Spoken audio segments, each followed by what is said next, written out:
Baik, selamat siang Bapak Ibu. Pada kali ini saya akan melakukan uji validitas dan reliabilitas menggunakan SPSS. Nah, pada dasar konsep yang kita lakukan adalah yang pertama, kuesioner merupakan salah satu instrumen penelitian untuk menggali informasi secara langsung. Yang kedua, informasi yang didapat dari kuesioner tersebut perlu diuji validitas dan reliabilitasnya. Yang ketiga, uji validitas menunjukkan apakah kuesioner tersebut mampu mengukur apa yang harus diukur.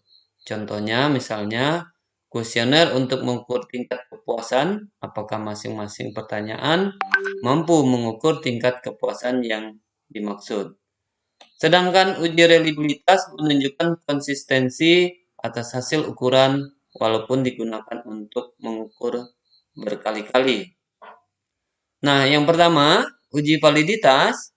Uji validitas itu digunakan untuk mengukur sah atau tidaknya suatu kuesioner dari hasil penelitian yang dianggap valid apabila terdapat kesamaan antara data yang terkumpul dengan data yang sesungguhnya terjadi pada objek yang diteliti. Nah, langsung kita masuk pada SPSS. Di sini ada data post-test dan pre-test pada siswa yang sudah saya ambil sebanyak 30 orang. Nah, yang kita lakukan pertama adalah analyze, kemudian kita masuk pada correlation, bivariant, kemudian pada tabel sebelah kiri kita copy, Ctrl A, pindahkan pada sebelah kanan, pada variabel, baru kita OK.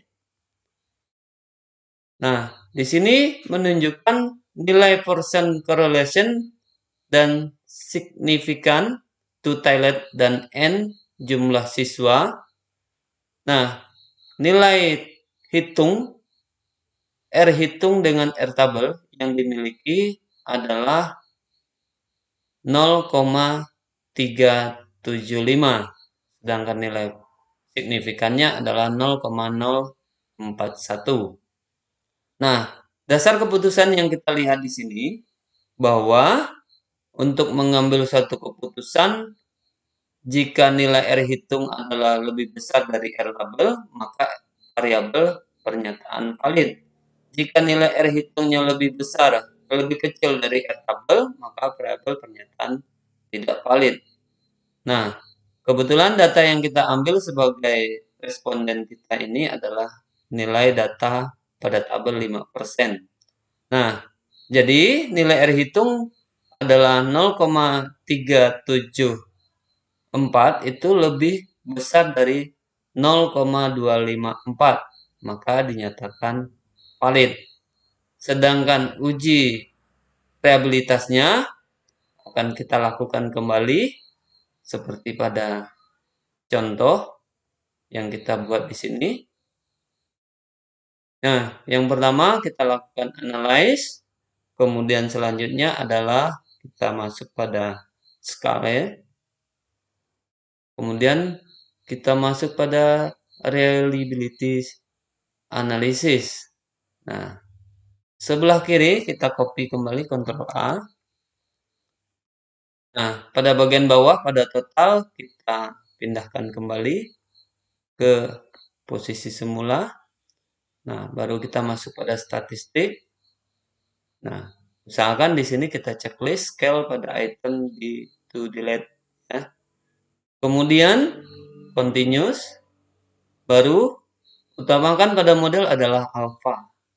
Maka hasil yang kita lakukan seperti ini.